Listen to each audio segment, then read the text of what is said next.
would like to invite the light of Source to this moment, a special moment of meeting and uniting between two souls, ancient.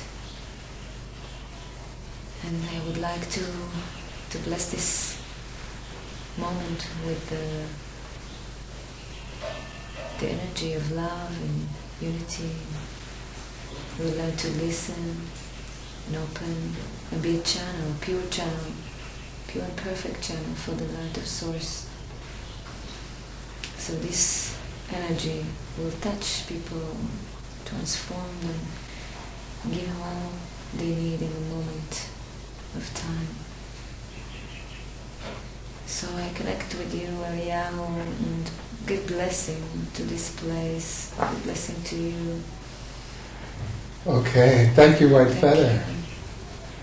And I'm here today with two, right now, one, a very special guest, and I'm truly honored and excited. I'm here today with Whitefeather, and Whitefeather and her husband Ori are the manager of an ecological village. Well, they live in and manage and are the inspiration and founders of an ecological village called Kfar Sagol, which, how would you translate that, Whitefeather? Well, actually, Sagol is purple, which is our connection through the third eye and our spiritual connection. So it's Purple Village, but we call it Sagol Village, Sagol Eco Village.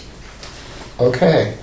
And also Whitefeather was the founder and manager and inspiration of something called the Sagol Festival, which was the first spiritual large-scale festival in Israel, and she was running it and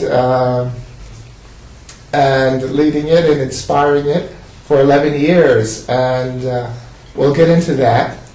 And okay, so my question to you is, well, you weren't born with the name Whitefeather, were you? No. And I was reborn with the name Whitefeather. Okay, we'll have to talk about that. And what about this amazing lifestyle of yours? By the way, I want to say that she and her family are her charming husband Ori, who you will meet soon, and her two beautiful little girls. They live in a mud home, an adobe home, like I think the Native Americans in the Southwest. They live in such a home, and well, we'll get to that as well. It's in the eco village. So I mean, this very beautiful and alternative lifestyle of yours, and you're a teacher, and all the things you teach, which we'll get into. Did you have inclinations that this would be your path when you were a child growing up? I felt different, I could say. I felt I have something to do, but I didn't know what. And it actually revealed to me slowly, step by step, because when the time was right, I could see one little part, and when the time was right, I could see another small part, because I think I wouldn't be able to contain it then. And I was walking a different path since I was very young. The way I was dressed, what my interests, what I was thinking about the world and about people. I knew there was something else, more than what I could see in my, children's eyes. What people would teach us, what the parents and society. I knew there was something more, but I didn't know what it was. did you grow up in like a middle-class family with brothers and sisters? Yes. And regular lifestyle, you know? You can say it was a modern? regular lifestyle, but my family was... my mother and father are born in Morocco, and they came to Israel very young, to the land of milk and honey, and they got married very young, and they have we have 5 children. You know, I'm fourth. I'm 4 girls and 1 boy, and we lived in a city, you know. So I could say it was average, and my parents, when I was 12, they were separated. So it was also a turning point for me to realize I felt that now I have to find my voice, my power within, because I felt that the surrounding that was the safe part of my life is not safe anymore, so I have to find it in me. So it was also a turning point for me. Okay. And how did you come to work? I understand you were working for like a New Age magazine. Yes. How did that happen? I mean, was it because you were developing an interest in New Age spirituality, or how did that come about? Yes, I was. I must say, because before that, when I was about 24, I traveled to England, and in England I found myself. I went to visit friends, and then somehow found myself rented an apartment, and I was alone for a couple of months. It wasn't something I was used to, you know, being with myself. And in this 2 months of being alone, I started to connect, and I changed my clothes, with what I ate, to healthy without meeting a person. Just with the introspection of finding myself there, just with all the quiet around me, starting to hear myself. And when I came back to Israel, then it was something else. I wanted to find something else, so I was working in this crystal shop. And then my friend said to me, you know, this alternative magazine looking for someone, and I'm looking for a manager of, you know, like selling ads and stuff. And I said, I never did that. I don't know how to do it. And he said, you know what, you just have to go and say, I can do it. And then I did it. And after 3 months, they asked me to be a partner in that magazine. And they were so... connected, and I was so happy with my work and my, can I say, my, I was 100%, you know. You mean you gave 100%? Yes, completely. So they felt that, so they offered me to be a partner, and this was actually the beginning, because in that time, it was about 1995. In 96, I met this beautiful, amazing soul woman friend called Molly, and I met her. She was all white and white hair, and she was about 60 then. And I remember just in the moment I saw her, I just came and hugged her. You know, like I felt I knew her from a long time. And she was, say, another turning point, because she said to me, you know, all over the world there is world peace meditation. And when I arrived to Israel, I was very amazed that there is none. And it was just the beginning of spirituality in Israel. There wasn't so many people in 96.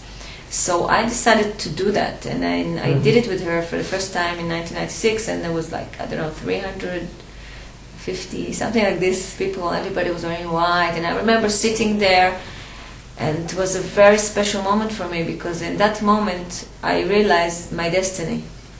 And I sit in this meditation, and I look around, and I see the people, and I realized that this is what I'm supposed to do. I didn't know exactly what, but I knew I was supposed to do that. To organize. To bring people together, to bring... To make a difference, you know, to touch people. And I was filled with so much light in that moment. And I remember doing that meditation with all the other places in the world, and at the same time I was talking to God and saying, you know, I'm here. Just tell me what to do. You know, from now on, I'm in service. So this moment, my life changed. Whoa. Yes. How did it change? You mean when you made this prayer? Yes, yes. When I said that to the universe, the doors started to open up, and I was started to get guidance, you know, to what to do, where to go, and to get help. I felt suddenly, I guess it was all the time, but I felt it really, really strongly that I was not alone. I was guided. So I had to listen all the time. I wasn't channeling as getting information, but I had the feeling all the time that I know what to do. It was a knowledge.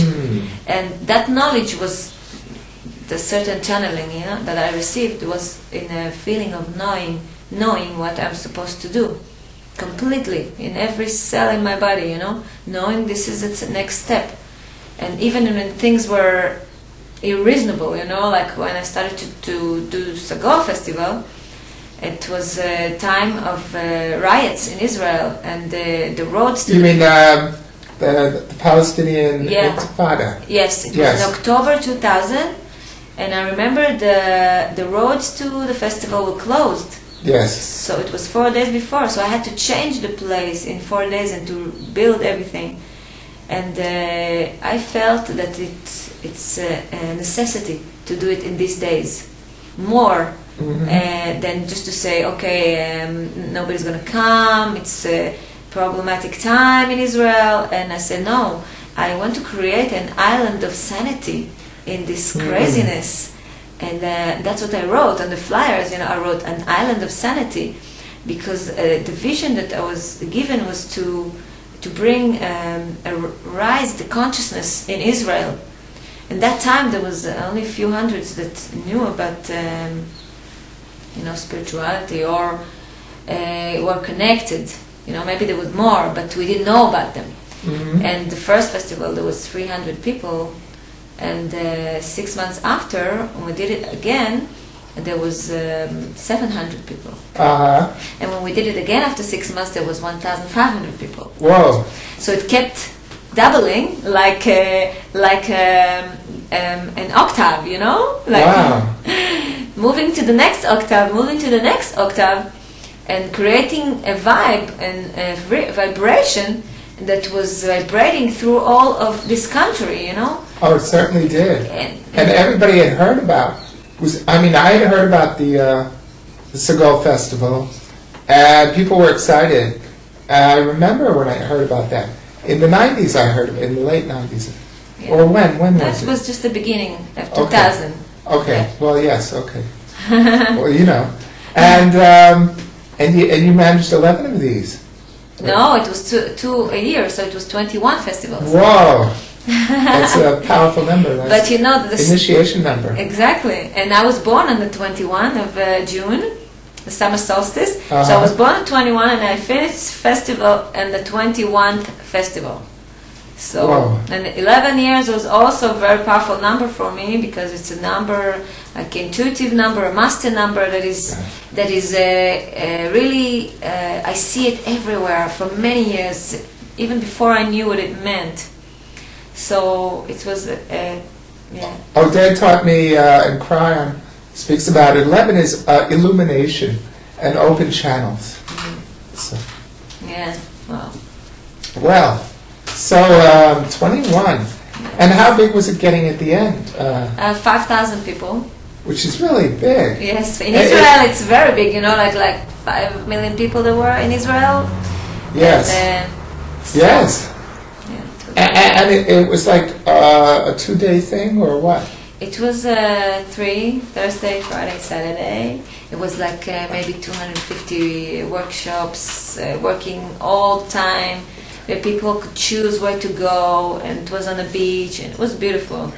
Devoted to spiritual opening, correct? Yes. And to brotherhood and sisterhood. Exactly. Wow. Yes. What an amazing thing to do. Yes. There was a tribe, you know, like the Sagol tribe. You could see people and you could recognize in the street, you know, like hey, you're from Sagol, and you straight away you hug them. You know, you don't care, you know, what their name, how old they are, what they do. You know that they've been in Sagol, and you just, you know, open your heart to them. You know. Okay. It was beautiful.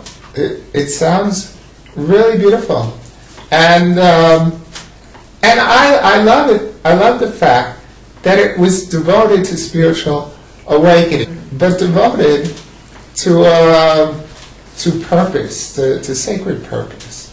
I love that. So as I've heard about it, I never had the privilege of having gone, but okay. So you did that for 11 years.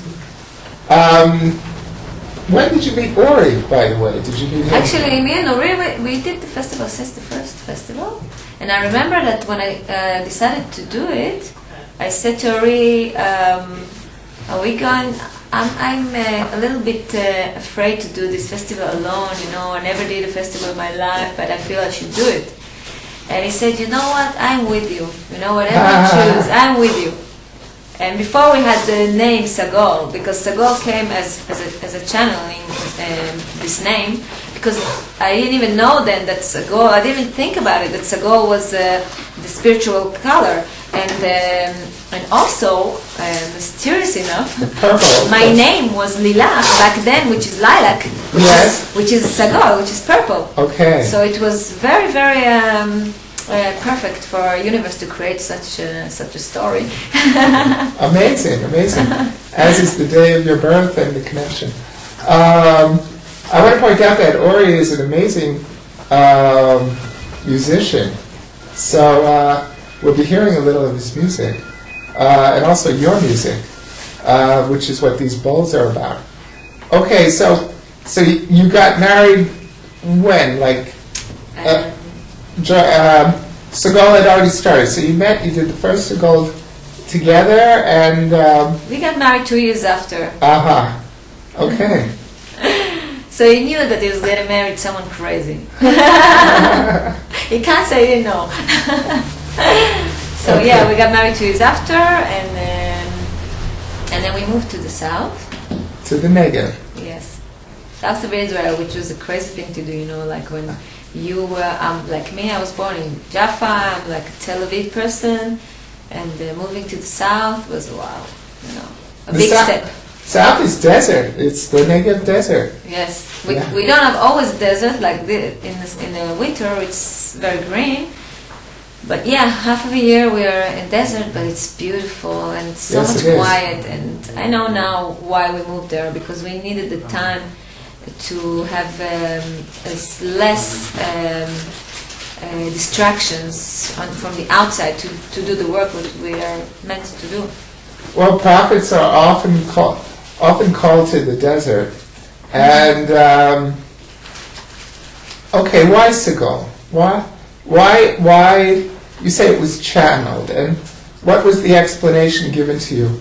Why to call the festival Sagol, and why the village? Yes, so you know, I knew all these years that Sagol was a spiritual color and connecting to the spirituality through the third eye. And violet, purple. Yes,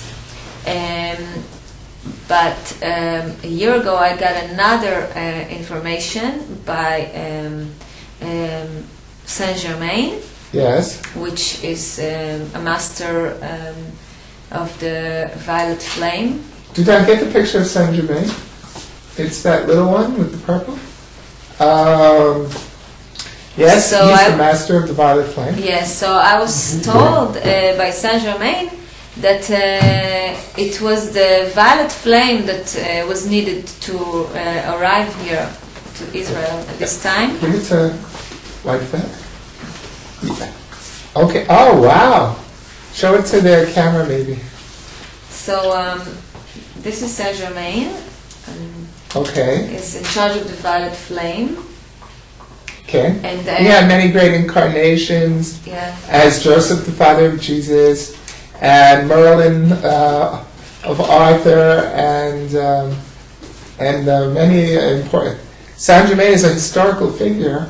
He was called the Miracle Man of Europe, and if you Google Saint Germain, he lived a long, long time without growing old, and he was an advisor to kings. Nobody understood how he could stay young for so long. You could Google Saint Germain. There's a lot to read. So yes, what you were saying? And I was told by Saint Germain that this energy of the violet flame was important these years to Israel. And if you know that in Hebrew, Am Sgula, it's from the word Sagol. Yes. It's the meaning of Am is a nation. A separate nation, yes? A nation of a certain energy, a certain vibration. Okay. And that Segula is something that is in every one of us. Okay, I don't see it as only for here, but it was my path to bring this energy to Israel in these days, and to awaken the special souls that are here. It's usually translated, isn't it, as separate or chosen? They call it chosen, but for me it's different. And for me. Yes, it's different than chosen. It's more for me, I see things in vibration-wise, and since I'm working with vibrations and sound. So when I see things as a vibration-wise, then there's no good or bad. Absolutely. And you know? Every people is chosen. Exactly. We all have our different things to do in this world. Exactly. Yes. So this was the vibration that was needed here, to have Am Sgula bathe in Sagol violet flame. Yes. So there was 30,000, 40,000 people that went through Sagol in these 11 years. Yes. And they touch, they vibrate to the people they know. So it was like a big pond of violet flame, you know. You these bet. years. Yes. And that I got this information only a year ago when I started to work with the crystal balls and sound, and only then I was given this information, because I was told that the 11 years was my initiation to do what I'm doing now. Which is what?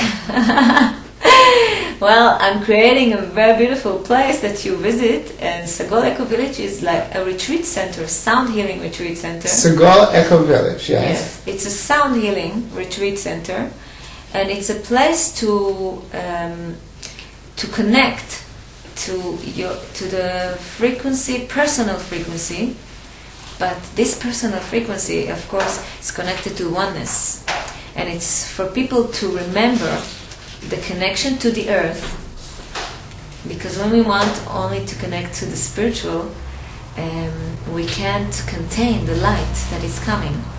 And when we are connected to the earth, then we get the roots, and we can be just like a tree, you know, that can contain more and more light. As more as we're connected to the earth, we can contain more and more light. I suppose that's why you were guided to build a mud house. You built it yourself?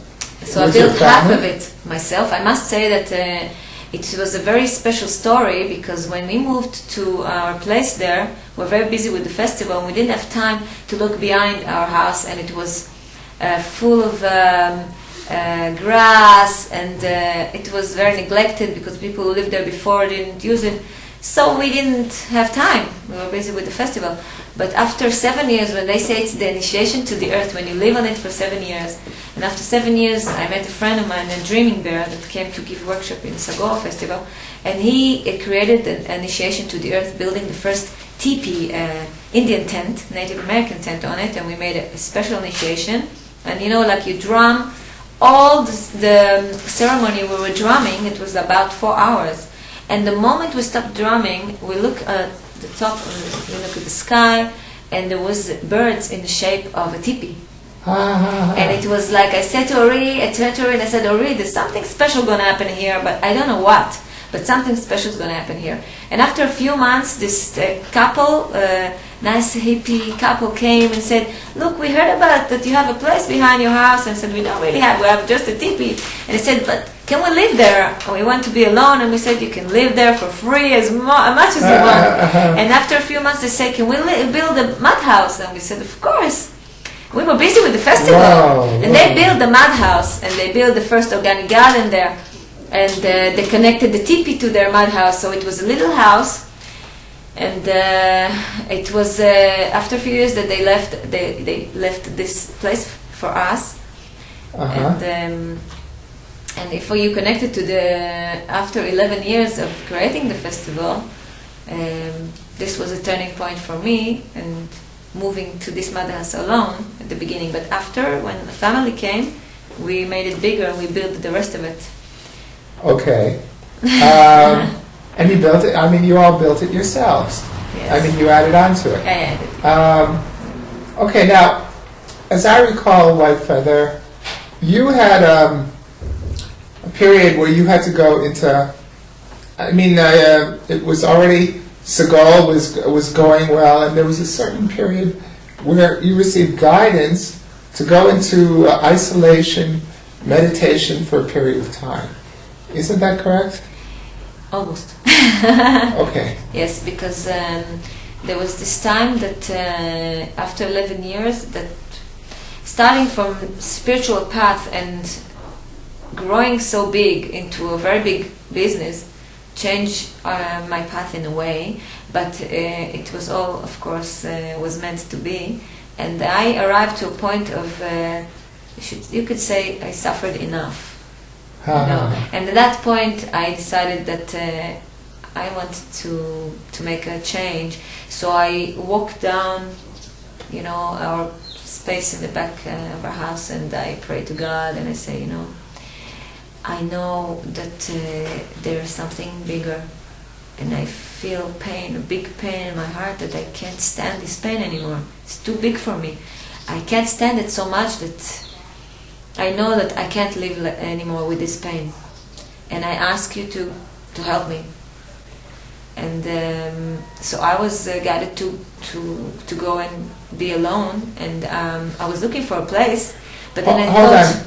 The pain was knowing that there was something else you're supposed to do, but not knowing what. Is that? Not knowing at all.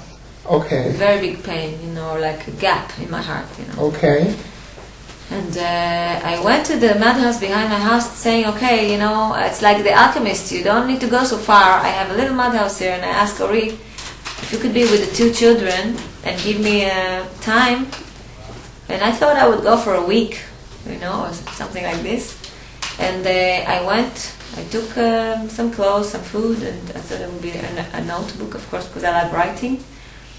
And I went there, and after a week, it became 2 weeks, 3 weeks, and after it became 3 months actually, eventually. And 3 months, wow. In 3 weeks I was completely, you know, and I was getting guidance, very powerful guidance, because I was told all the time to release my thoughts and my beliefs and my attachments and the festival and my image of who I think I am, my story of my life.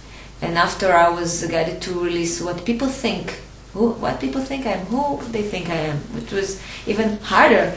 And I was also told to release my family, Ori and girls. I was taught actually to release everything. It wasn't just something to choose, you know. It was like you're going for the whole thing, you know. And I was crying and not knowing if I will receive them back or whatever. But I felt that I was saying to God, you know, I'm here completely, and whatever is needed.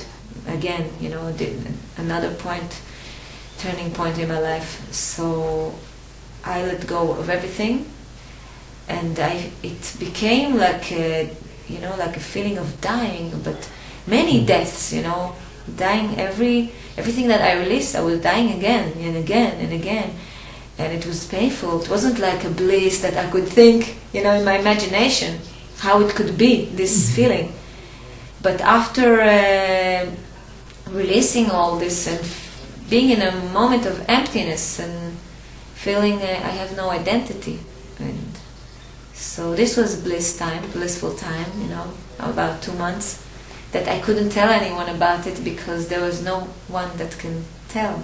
There's no ego, so whoa, you cannot tell to anyone. You can just be. So total beingness. So in that time it was a blissful time, and I could see through people. It was very powerful.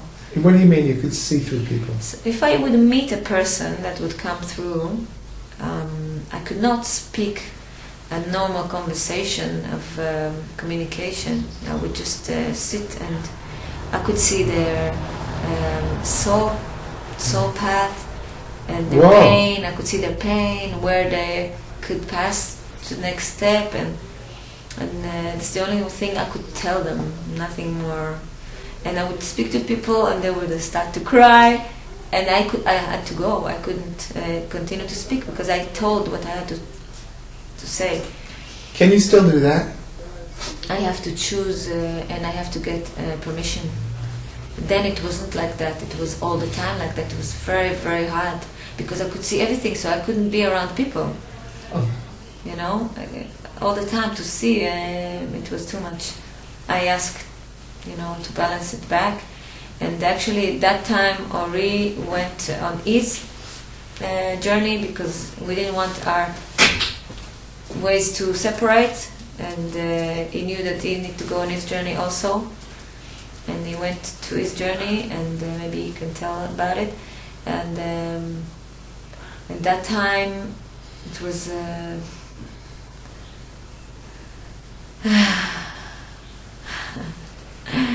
it was a time of getting a lot of help, a lot of from the universe, a lot of compassion, and he came back with a crystal ball, and I saw the crystal balls before, but I never really connected to them. A ball, crystal ball. Yes, just like this crystal ball. And when he came with that crystal ball, and he put it on the shelf, and he didn't have time to play with it because it was meant for me. And it was calling me, and that crystal ball was calling me, and one day I just pick it up and I start to play, and I didn't stop, I was playing day, noon, night for 8 months, and actually I didn't know what is happening because I was actually being balanced by the ball and being brought back to being able to teach what I went through and what I saw. And to be able to communicate. And these crystal balls, actually, they are a communication vehicle, in many, many ways. Because you use them for every computer, because they're from crystal quartz. But really, I believe their real destiny is the communication of us, helping us to communicate with our soul, with our deepest call. So for me, it was balancing me back to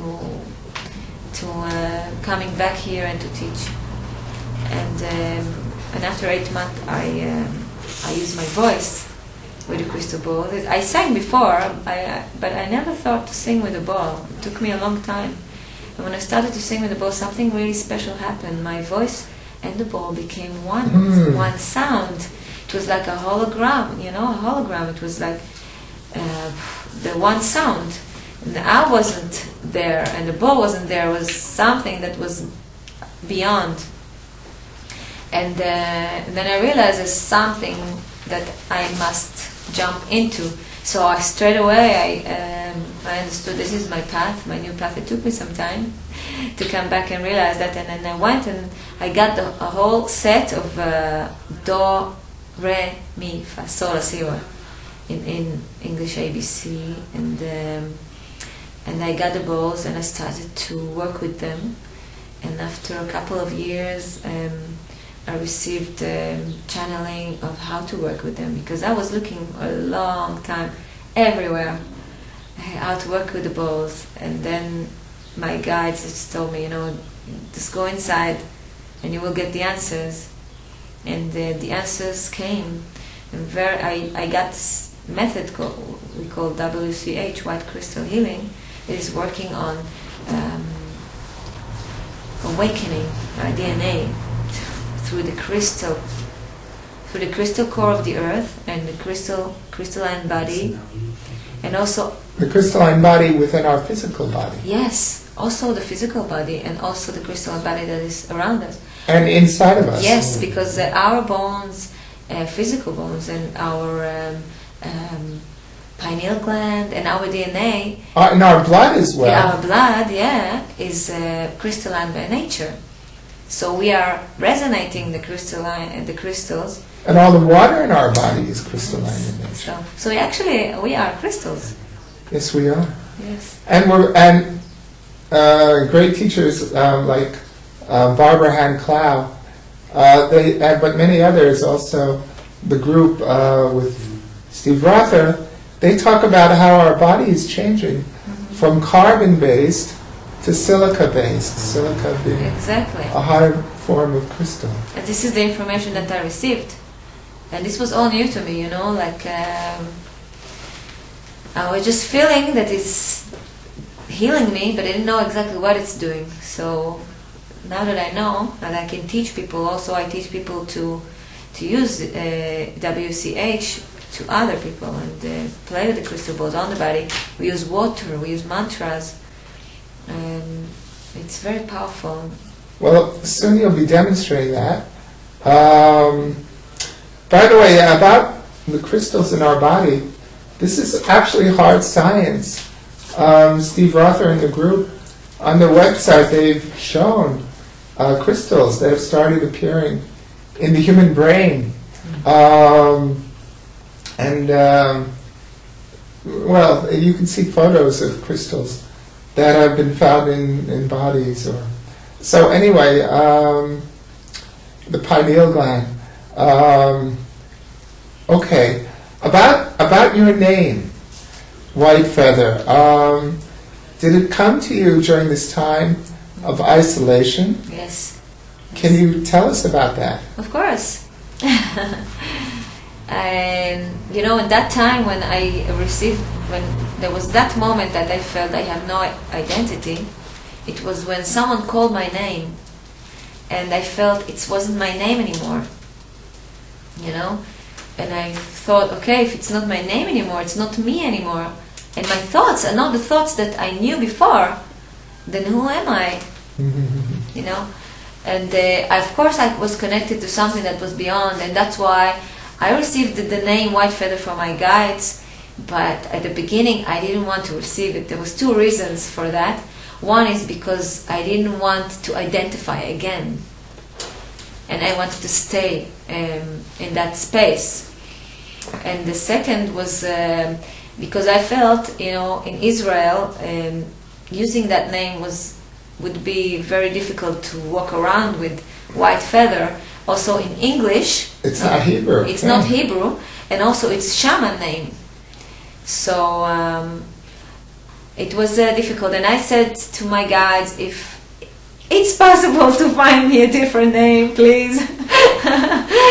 And the answer was no, this is your name, And I got really amazing signs that I could tell you that you won't believe. Well, tell us, yeah. And in that time I was walking about 2 weeks without a name, and it was a very strange feeling. And thinking in my mind again, Whitefeather, and feeling it, and maybe I made it into Hebrew, and it didn't sound good, and I thought, oh my God, And then I got a phone call from our friend Dreaming Bear, which he changed his name now to Baraka Canaan. He's half Palestinian, half Indian, and he's an amazing person. He lives in Hawaii, and a spiritual teacher. And he came to see us after he didn't see us for a few years, and just said to us, "I'm coming in 2 days," and we were really excited. And I said, "Wow, Dreamer coming now. This must be something about this meeting." And when he came. That day, my friend, the only friend that I shared a name with, we went to see her, and that day she said to me, you are really Whitefeather. And that moment when she said it, I really felt it in every cell of my body that I'm accepting it. And I turned to Dreaming Bear and I said, Dreaming Bear. And he said, what? I said, I have a new name. And he said, what is it? And I said, it's Whitefeather. And he looked at me and said, I'm shivering, wow. And I said, what? And he said, my grandmother, she was the one who grew me up, and she was the one who told me everything about the Native Americans, and her name was Whitefeather. Huh. And I realized he came for that, to tell me it's my name. And Whoa. yes, and since then, you know, I get so many signs, and it's like telling me. When I got Saint Germain the message about the violet flame, he also told me that now my journey after this initiation is working with the white and crystal flame, and Okay. And it was and I asked, can you tell me that I'm not imagining? And he says, you know, when you were working with the violet flame, your name was lilac, and now you're working with the white flame, your name is white. And I was told that after I accepted the name, and after I realized and started to remember my shamanic journeys, and that I didn't know I was a shaman. You mean your other lifetimes? Yes. As a shaman? Yes, remembering I was a shaman, and a shaman speaker for other shamans. Oh, wow.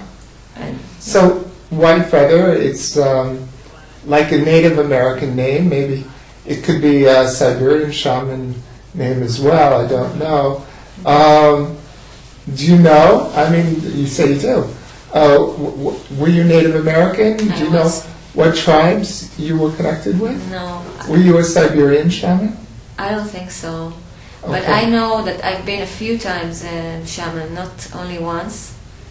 And whenever I go into shaman ceremony that I conduct, then these memories are coming to me. I feel it, you know, that I did it so many times before, and I just remember, you know, like my friend Tomer Fine is a shaman, Israeli, beautiful soul, and he taught me to do the sweat lodge, which is a Yes. shaman ceremony. And I knew I was supposed to do the sweat lodge, but I knew it was not exactly a sweat lodge. And the most amazing thing that happened, that I was given information to do the sweat lodge in water pool. Whoa. And it was the name was given to it was Wish Dome. The Wish Dome is working with the new energy, working in water, people sitting in water. The stones are above the water. And we're doing the ceremony with all the, south, east, west, north. We're doing all the ceremony, but instead of using a Native American drum, I use a crystal ball. And instead of singing the Native American songs, we use the sacred vowels, working with our sacred vowels, sometimes Hebrew mantras. And we call it the Wish Dome. Because you wish inside, and it's a dome, of course, that's built above the pool. And also, 2 weeks before I did the first wish dome, I met a white, beautiful owl. Whoa! Yes. Whoa. Actually, they were a couple, like me and Ori. We were very connected.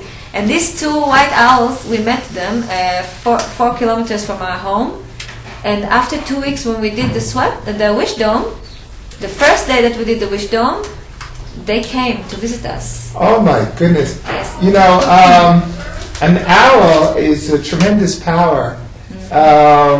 It's a wisdom, wisdom. It's wisdom. Yes. And he could see in the dark, he could catch his food in the total darkness without making a sound. Mm-hmm. Owl represents many things. Mm-hmm. It represents the north, and where the soul is leaving the body. Yes, it's connected with change and death, but it could be a death of the old self. Exactly. And the color is white. And the color is white. So, amazing. And, okay. And so many beautiful threads. You know what I said to a friend of mine? I said, I am not controlling like I used to when I did Sagol Festival.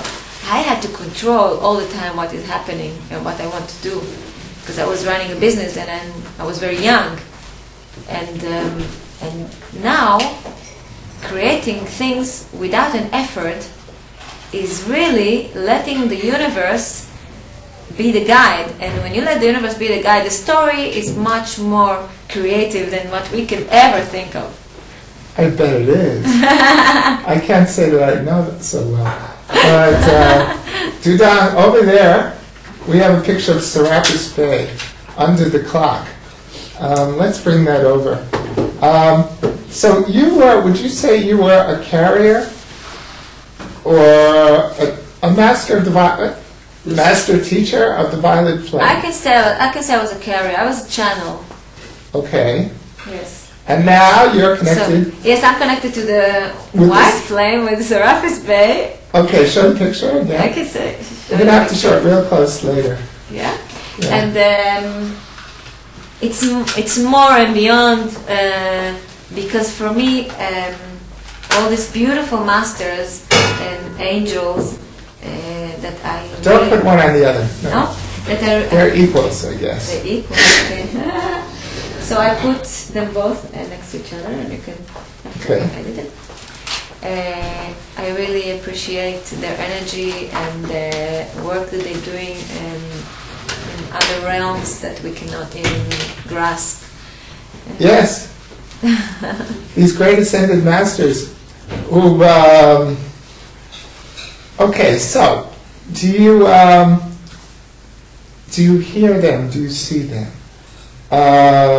You said you met Saint Germain. I heard Saint Germain. You heard him? Yes. Okay, do you still hear him? Only if I ask.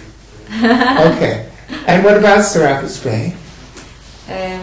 I get the channeling through knowledge, and all my channeling is through voice.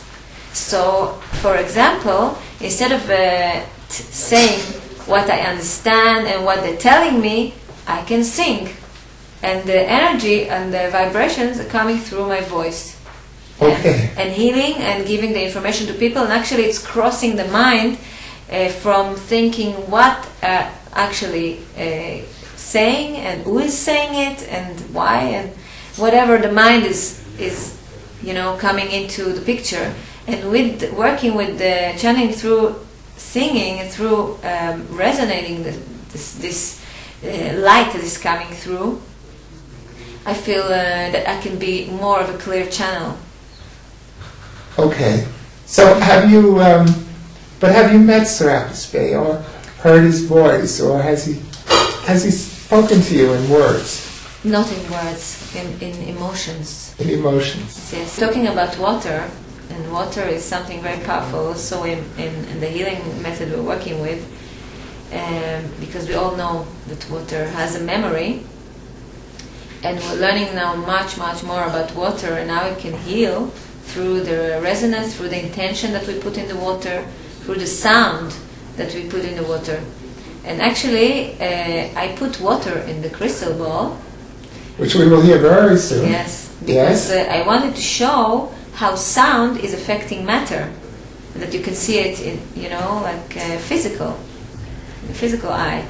So it's really amazing. Well, here we get into the subject of the science of cymatics. Mm-hmm. And one of my favorite teachers, Greg Braden, has very interesting demonstration of how sound affects.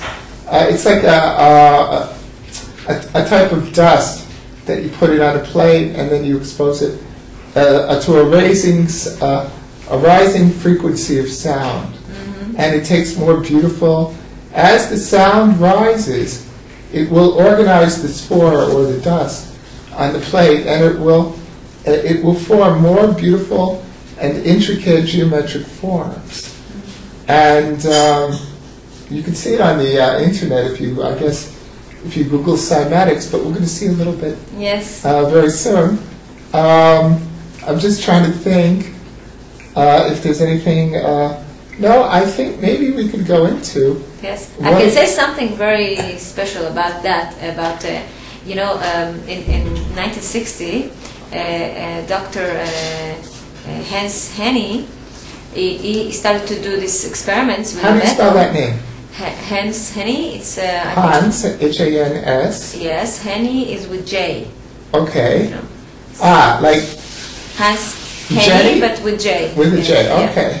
So if you can go, they can Google it. And, Yes. you can see that plate and how he uses it. It's Yes. actually pictures from the 60s. Yes, It's that's amazing, right. Yeah. Greg Braden gives that name, I think. Exactly, and Yes. he created also something called a tonoscope. And you make a tone and receive the shape in the other side. Yes. So he tried to use languages also, and some say that he used the Hebrew language, and instead of getting shapes, he would get the letters themselves. Oh, that's fascinating. Yes. Some say. Now, have you read that? I read that. Okay. Yes, in many places. But when I got the Semitic book, the original book of Dr. Hans Henny, Yes. I couldn't find it in the book. So that's why I say some say, because I didn't find it in the original books. Okay, now I interviewed an amazing young man, I mean young compared to me. He's a healer. His name is Yadin Kaplansky. He works in Tel Aviv. And he had a lot of great teachers. He studied with the famous Barbara Brennan, who has a school of healing. Oh, she's amazing. She's amazing, and she wrote a very famous book called Healing Hands, which is like a Bible for healers. Completely. Anyway, he studied in her school and with her for, 3 years. And she told him that when she gets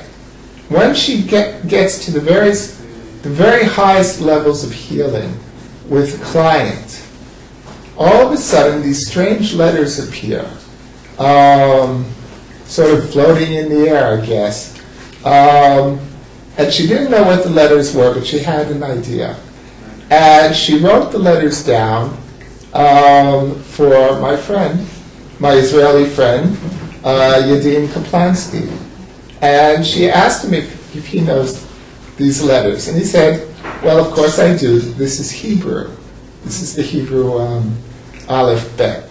And then she pointed to 2 letters in particular that she said were especially prominent or powerful. And they were the letters Yud and Hey, which are the letters in the sacred name of God, the Tetragrammaton, the Yud Hey Vav Hey. So that's another little story about the Hebrew letters. So, okay, so maybe give us a little demonstration of what can be done. Okay, I will show you the water, and then I could give you some energy that is coming through, resonating with my voice. But first, I want to show you with the water.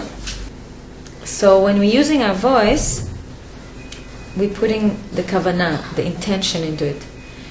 When we have the intention, we can create healing. And it's one of my teachers, Jonathan Goldman, that he would teach me this, but I can say something about it in the Native American way of connecting to nature. Because if you take a paper and the sun, it is potentially can create fire, but you need the glass, magnifying glass. So for us, the magnifying glass would be the intention. So when we put the intention, we have the magnifying glass to create the fire, to create the healing. So that's what we do when we use the voice. So what we're going to do here, taking the water, put the water inside the crystal ball. We're going to resonate the water inside the crystal ball. And I'm going to give a prayer. One of the mantras that I would like to use would be Eye, Asher Eye. And I see you have it in your home, many places. It's been said that it's the first thing that God said to Moses when he met him, when Moses asked, "Who are you?" He said, "Eye Asher Eye." Which means, I guess in English, it's not I am that I am, it's I will be what I will be. Well, they translated it to I am that I am. That's how it's been translated. But it means that in of course, the Creator of all, and also in every one of us. In every one of us, the place of acknowledging who we are and being in that space. Being part of that universal becoming. It's really a name. It's saying I am the universal becoming in a way. Exactly. So I'm becoming a co-creator with the universe, and this is exactly what is happening in the energy that is coming to the earth these days. Yes. Through the galactic center, through the heart of the galaxy, the new energy that is coming through all the changes that is happening in the planets. Or maybe you just want to mention a word about that, since you mentioned it. You know, like we were waiting for the 21st of December for many years. The end of the Mayan calendar. The end of the Mayan calendar. And the beginning of the new time. Exactly. And now is the beginning of the new time. What exactly happens is that there is a few things that are happening together, which is what makes it really amazing. One of the things that is happening, we all know, is the ending of the 26,000 cycle around Alcini, which is in the Pleiades constellation. Well, people don't know, but most people don't know about that. Okay. So we are sitting in the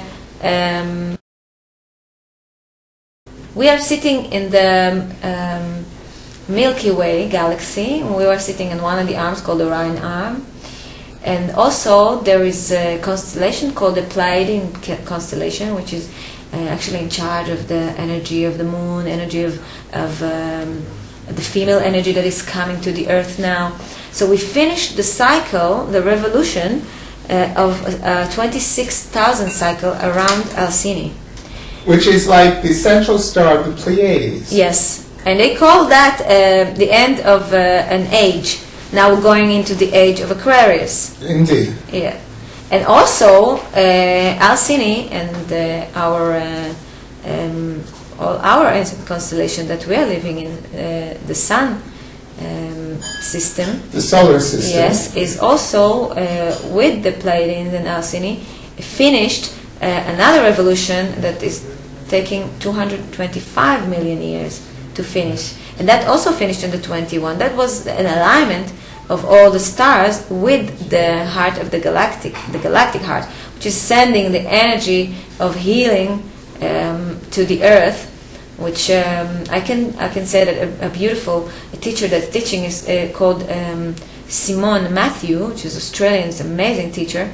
She's calling that the wave of love.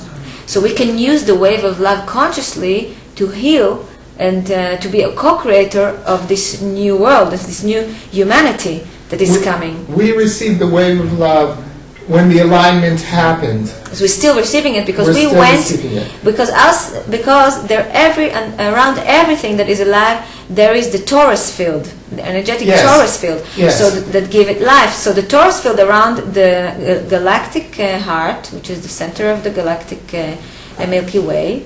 Yes. And the torus of Alcini is actually meeting, they're going inside each other. So this turn is calling 2,000 years of light and 11,000 years of darkness. And again, 2,000 years of light and 11,000 years. So now we are in the 2,000 years of light because we went into the torus field, which is called the photon belt also.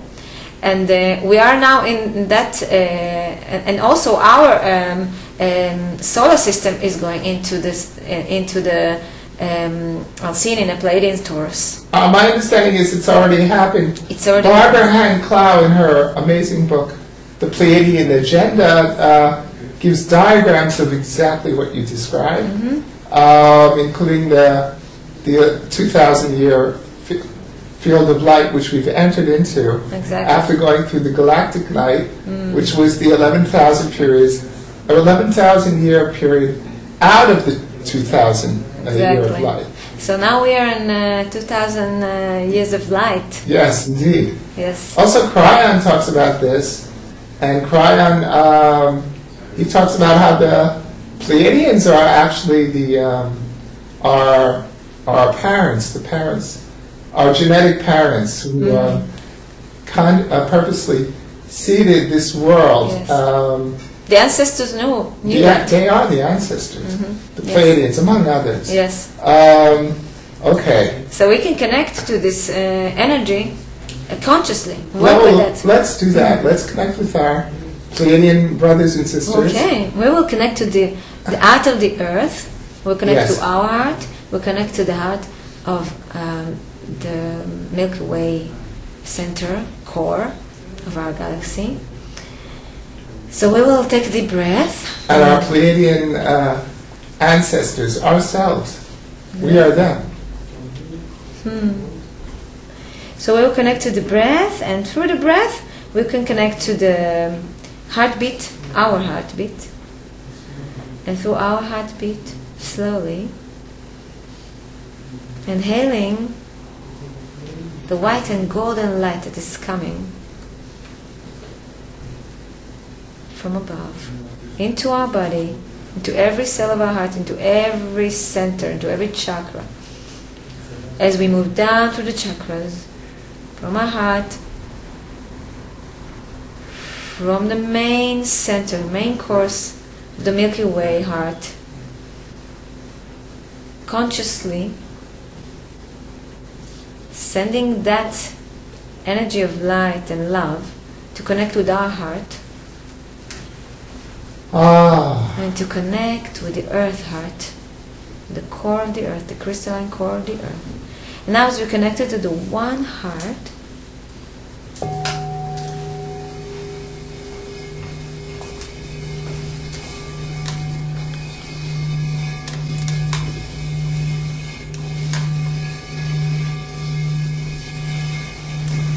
we'd like to thank all the teachers and guides and masters that are on our way, all the people that we meet and read and learn from.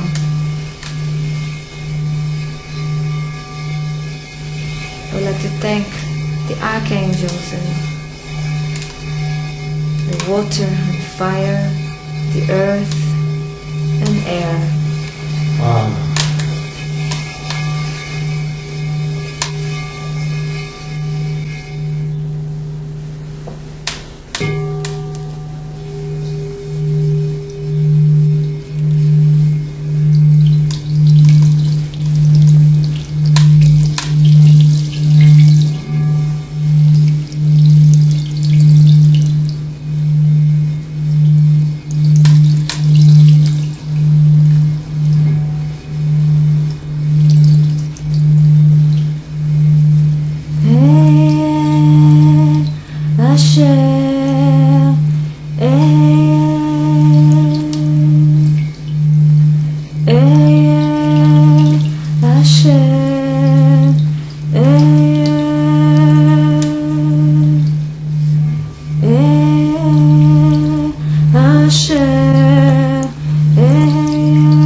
Giving gratitude to the Creator of all,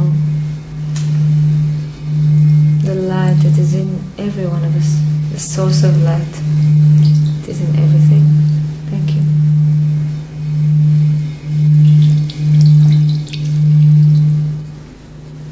Whitefeather.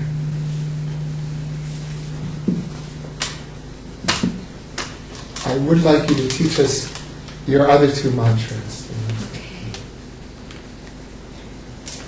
Let me think which one we have.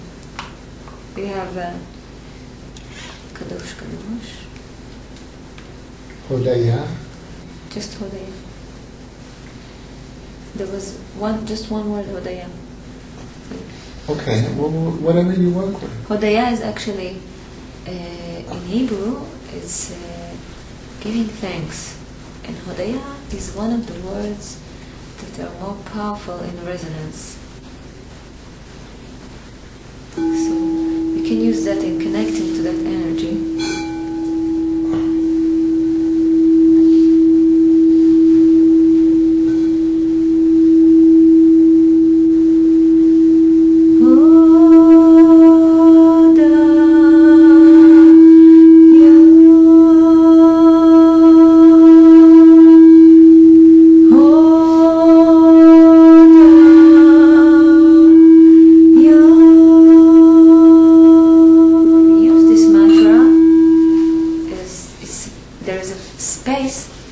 Space that we are creating through this frequency, that is a space of healing, the space that cannot have any negative energy. So it's very good also before giving healing or before cleansing an area, or you want to clean your home, really connecting to that energy.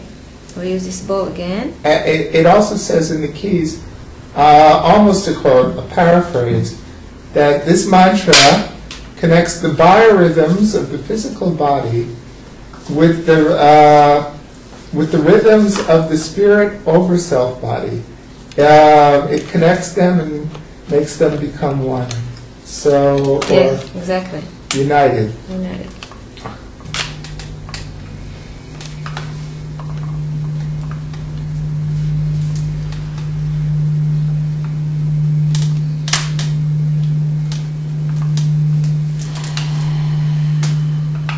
Before we're using this mantra, we're connecting, give blessing, put our intention, and in a sacred way, using every word. Kadosh, Kadosh, Kadosh, Adonai,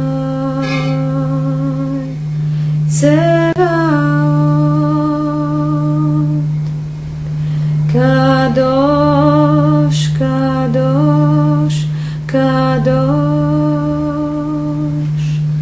Adonai, Tzevaot, Kadosh, Kadosh, Kadosh, Adonai, Tzevaot,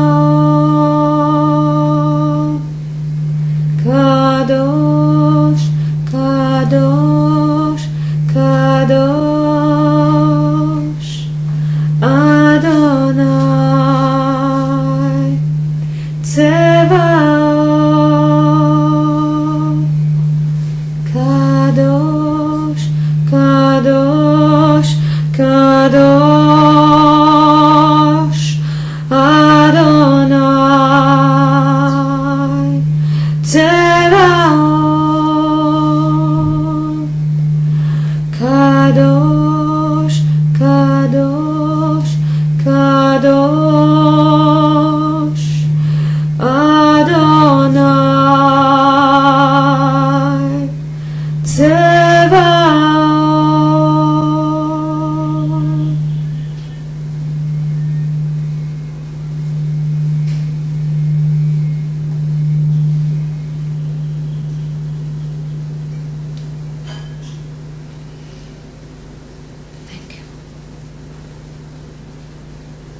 Ooh. Now, I do remember you have one more. Yes. Ani hineni ani. Ani hineni ani nachon, which is actually like I am that I am, that when translated again into Hebrew, so it has this transformation of Eyesh Ayeh, that been transformed to I am that I am, that was translated again to Ani hineni, which they say that is the new energy of our being in a state of oneness.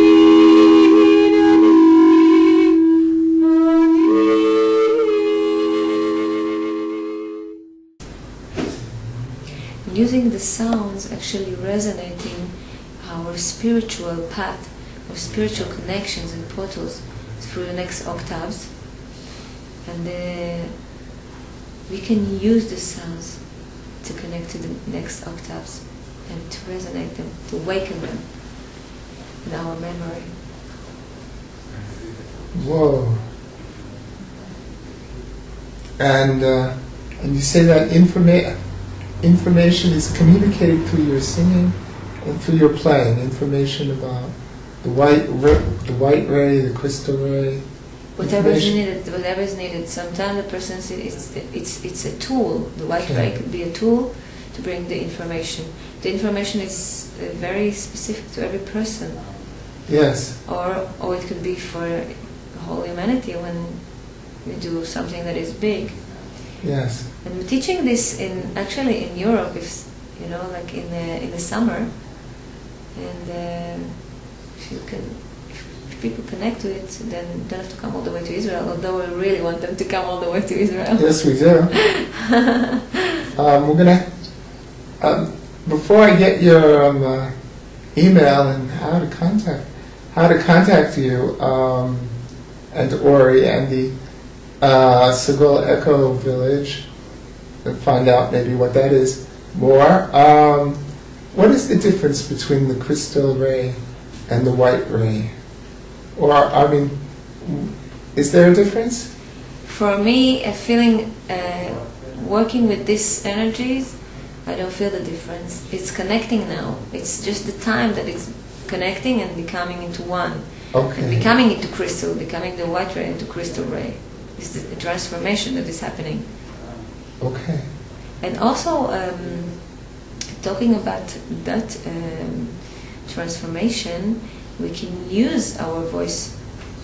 Learning how to use our voice, because really, our body is a tool. It's like any other instrument. It's just that people don't want to tune it. They want it to be tuned straight away.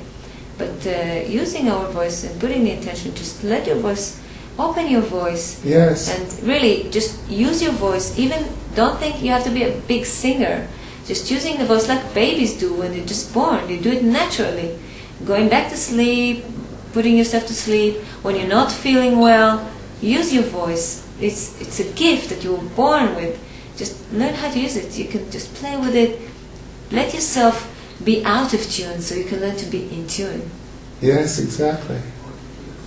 And we all have if we allow ourselves to do spontaneous singing like the Native Americans do. Exactly. To express the moment, to express the beauty of the scene that we happen to be seeing maybe, it will open up worlds for us.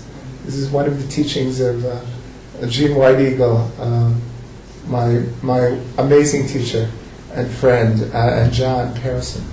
So, how can people contact you and Ori? And soon we're going to meet Ori on film. How do people contact you? Well, we have now 2 websites, one for the village and one for us. Soon it's going to be just one, but now at the moment it's Sagol, SAGOL.org. Okay. And this is the place, the Sagol Eco Village. And we have our website also, which is whitecrystalballs.com. But now, as us transforming also all the time, we are creating one website because we are teaching most of the time in the Sagol Eco Village. So we're just making one website with a lot of information that is actually being built at the moment. It will be in sagol.org, which is, will be the main website to receive all the information. Okay, very good.